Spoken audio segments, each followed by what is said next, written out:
किंतु पक्षी ऐसा नहीं करते, बल्कि पक्षी अपने रहने के लिए खुद से अपना घर बनाते हैं। इन पक्षियों ने इंसानों से करोड़ों वर्षों पहले ही घर बनाने सीख लिए थे और कुछ पक्षी तो इतना बेहतर घर बनाते हैं कि उसे देखकर इंसान भी हैरान रह जाए। तो चलिए वीडियो को आगे बढ़ाते हुए कुछ ऐसे ही अद्भुत पक्षियों और उनके द्वारा बनाए गए घरों यानी घोंसलों के बारे में जानते हैं। मेलीफाउल।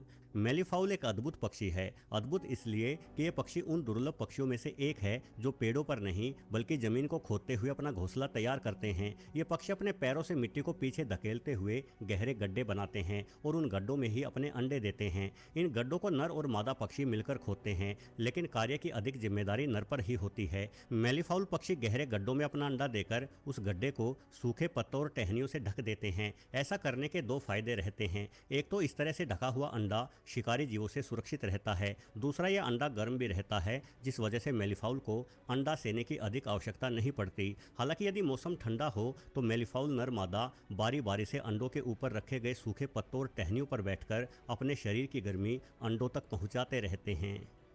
मोंटेजुमा ओरेपेंडुला। ये पक्षी दक्षिण पूर्व मेक्सिको से केंद्रीय पैनामा तक के बड़े इलाके में निवास करते हुए देखे जा सकते हैं। दिखने में ये एक मैना जैसे ही लगते हैं। हालांकि किसी मैना के मुकाबले में मोंटेजुमा ओरेपेंडुला का घोंसला कहीं अधिक शानदार होता है। ये घोंसला पेड़ पर लटके हुए एक कटहल जैसा दिखाई पड़ता है, लेकिन ये कटहल की भांति गोल मटोल नहीं बल्कि लंबा होता है। इन घोंसलों की लंबाई 2 से 4 फीट तक हो जाती है। मोंटेजुमा ओरेपेंडुला एक साथ मिलकर रहना पसंद करते हैं, जिस वजह से एक ही पेड़ पर इनके सैकड़ों घोंसले हो सकते हैं। ये पक्षी अपने घोंसलों को सूखे तिनकों को गूंथते हुए बनाते हैं और ये घोंसले इतने मजबूत होते हैं कि आप इन पर कई किलोग्राम का भार भी डालें तो भी ये टहनियों से अलग नहीं होते। Humming bird. हमिंग बर्ड एक छोटे आकार का पक्षी है। इनका वजन मात्र 20 ग्राम के आसपास ही होता है। इतना छोटा आकार होने के बावजूद भी इस पक्षी के घोंसला बनाने की बुद्धिमानी और तकनीक आपको आश्चर्य में डाल देगी। वास्तव में यह अद्भुत पक्षी अपने घोंसलों को निर्मित करने के लिए मकड़ियों के जालों का इस्तेमाल करता है। हमिंग बर्ड को जहाँ कहीं भी मकड़ी के जाले दिखाई देते हैं, ये तुरंत उन जालों को अपनी चोंच से खुर चलाता है। अब मकड़ी के जालों से बने घोंसलों का फायदा ये होता है कि इस तरह के घोंसले बड़े ही लचीले और नर्म होते हैं और छोटे होने के बावजूद ये घोंसले हमिंग बर्ड के चूजों के लिए बेहद ही अधिक आरामदायक बन जाते हैं। ये पक्षी इन घोंसलों को किसी कटोरी की शेप में बनाते हैं और बाहर की ओर से इन घोंसलों को उसी पेड़ की पत्तियों से ढक दिया जाता है जिस पेड़ पर घोंसला बना हुआ होता है। ऐसा करने से हमिंग बर्ड का घोंसला काफी हद तक शिकारियों के लिए अदृश्य सा ही हो जाता है, जिस कारण हमिंग बर्ड के चूजों को कोई खतरा नहीं रहता।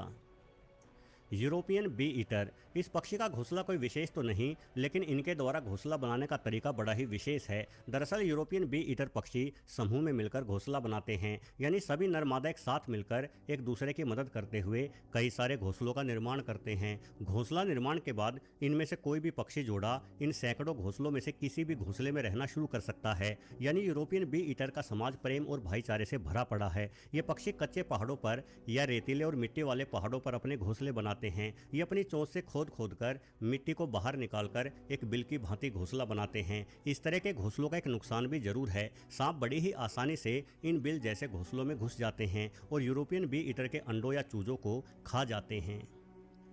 Sociable Weaver bird. अफ्रीका में पाए जाने वाले सोशिएबल वीवर बर्ड मिलकर रहने वाले पक्षी हैं। जैसा कि दुनिया भर के जीवों में होता आया है कि जब जीवों के बच्चे बड़े हो जाते हैं तो अपने माता पिता का साथ छोड़ देते हैं, लेकिन ये वीवर बर्ड ऐसा कभी नहीं करते। जब इन पक्षियों के चूजे बड़े हो जाते हैं तो ये अपने माता पिता के घोंसलों से सटाकर ही अपना घोंसला बना लेते हैं। इस तरह से हर पीढ़ी पुराने घोंसलों से सटाते हुए नए घोंसले बनाती रहती है और सोशिएबल वीवर बर्ड का घोंसला लगातार बड़ा होता रहता है, जिस कारण एक ही पेड़ पर 400 से 500 सोशिएबल वीवर बर्ड रहते हुए आसानी से देखे जा सकते हैं। जब इनका घोंसला इतना बड़ा हो जाता है कि उसे और अधिक बड़ा करने की जगह ही पेड़ पर नहीं बचती तो मजबूरन कुछ वीवर पक्षी किसी दूसरे पेड़ को अपने निवास स्थान के तौर पर चुनते हैं। इन पक्षियों के सामूहिक घोंसलों में हजारों किलोग्राम वजन हो जाता है, जिस कारण कई बार तो अत्यधिक वजन होने की वजह से बेचारा पेड़ ही टूटकर नीचे गिर जाता है। Bald eagle. यह बाज अमेरिका का राष्ट्रीय पक्षी है और यह दुनिया के सबसे खतरनाक पक्षियों में से एक है।